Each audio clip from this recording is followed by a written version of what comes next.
What is resilience? Psychologist explains how to grow from painful moments. There is no sugarcoating it. Sometimes life hurts, losses, heartbreaks, setbacks of all kinds can rock us to the core. Feeling bad after your life is upended is totally normal, says Sarah Loy, PhD assistant professor of social and behavioral science at the Yale School of Public Health. But humans are also programmed to be resilient, to grow and learn from even different things. Psychologists are increasingly studying the possibilities of what's known as post-traumatic growth. That surviving hard period in life can often make us more focused, more compassionate, more spiritual, and more aware of our own strengths and possibilities. A multi-year study published in the Journal of Personality and Social Psychology found the emotionally healthiest subject had experienced some kind of significant adversity, such as divorce, the loss of the loved one,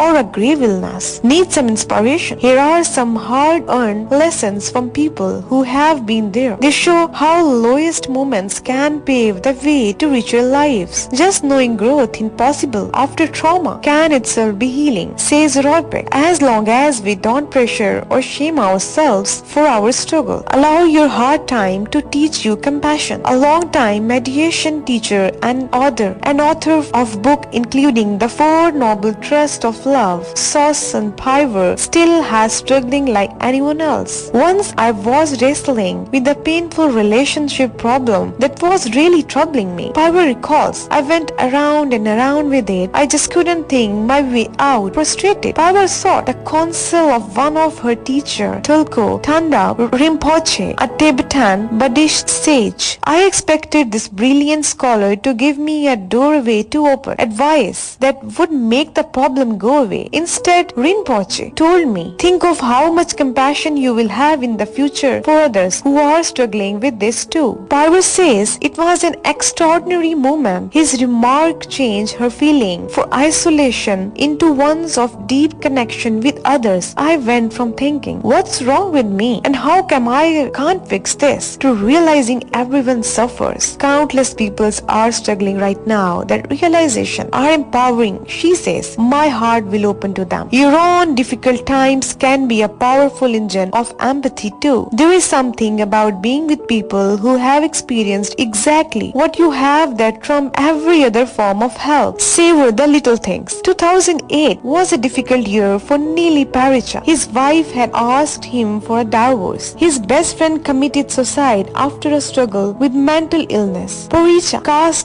cast about for a way to move forward from this bleak time. Losses can make you appreciate what remains all the more. He found, I started putting myself in a better mood by intentionally contemplating all the small players that were still out there. He recalls, he posted such little delight on his blog. Underwear warm out of the dryer, free soda refills at your favorite restaurant, being right there when a new line opens at the supermarket. All that savoring struck a chord with flowers. Eventually, he compiled his musings into the Book of Awesome. We will all get lumps and bumps in life, Paricha says, but there is so many amazing things and we only have a finite time on earth to enjoy them. A positive mindset helps soften every blow you get from a nasty email, a friend letting you down, or a bad news story flying across the headlines. Give yourself credit for your strengths. When you are first faced with a tragedy, you often doubt about ability to cope, says Amy Morin, but often you don't have a choice in the matter. You realize it. You are stronger than you think. Morin, author of 13 Things Mentally Strong People Don't Do, was 26 when she was widowed. Her mother had died 3 years earlier. There were days I thought I was in a horrible dream, she says. A therapist by training, Morin understood such feelings were natural. I knew I had to balance allowing myself to feel bad with pushing myself towards finding a new normal. She bought a motorcycle, enjoying the solace of the open road, and she made a point to give herself credit every night for the day-to-day strengths that were helping her make it through. Among them, forgiveness. When you are grieving, well-intentioned people can say hurtful things. Don't worry, you will get married again. I wanted to slap them, but I surprised myself. I was able to take a step back and think, okay, your heart is in the right, and bravery. I was always the shy shy kid hiding in the back of the class. Maureen notes, but giving the eulogy for her husband in front of hundreds of people, she pushed a lifetime of that self-consciousness aside. I didn't care if I stumbled over my words. I needed these people to hear his stories. If someone had told me I was capable of that, I would not have believed them.